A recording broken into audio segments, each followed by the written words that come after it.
சாத்தான்குளம் அருகே மாடுகளை திருடிச் சென்ற திருடன் போலீசில் சிக்கிவிடுவோமோ என்ற பயத்தில் அவைகள் இருக்கும் இடத்தை அட்டையில் எழுதி வைத்துவிட்டு தப்பினார். ஞானியார் குடியிருப்பைச் சேர்ந்த பட்டுராஜ் என்பவருக்கு சொந்தமான 2 கறவை மாடுகள் கடந்த ஞாயிற்றுக்கிழமை காணாமல் போனதையடுத்து காவல் நிலையத்தில் புகார் அளித்து தேடி வந்துள்ளார்.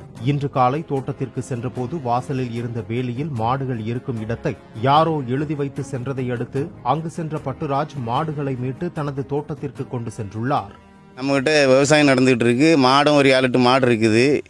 மாடு விவசாயம் அது மாடு நல்ல பால் மாட்டை 2 மாட்டை ஞாயிற்றுக்கிழமை நைட்டில் திருடிட்டு போயிட்டானுவேன்.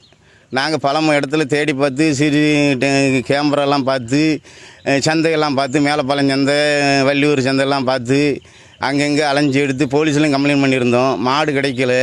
அதுக்கப்புறம் இன்றைக்கி காலையில் யதார்த்தமாக வரும்போது வாசலில் ஒரு போர்டு வச்சு இந்த இடத்துல சங்கமருப்பு கெவிக்கு கீழ்ப்புறம் பாலத்துக்கரையில் இட்டமல்லி பாலத்துக்கரையில் உங்கள் மாடு இருக்குது அப்படின்னு சொன்னாங்க. எழுதி வச்சுருந்த உடனே நாங்கள் அங்கே போய் பார்த்தா அதை விட்டு கொஞ்சம் தூரத்தில் மாடு இருந்துச்சு. அந்த மாட்டை அவுத்து இப்போவும் கைப்பற்றி நீங்கள் இங்கே கொண்டு வச்சுருக்கோம், தோட்டத்தில் வந்து கிட்டிருக்கோம். இதே மாதிரி பல திருட்டுகள் நிறைய நடக்குது. ஆடு மாடு எல்லாம் திருட்டு, ஏகப்பட்ட திருட்டுகள் நடக்குது எங்கள் ஏரியாவில். முழுக்க அவ்வளோ திருட்டு நடந்துக்கிட்டு தான் இருக்குது. அதை நீங்கள் காவல்துறை உடனே கண்காணிப்பு நடவடிக்கை எடுக்கணும்.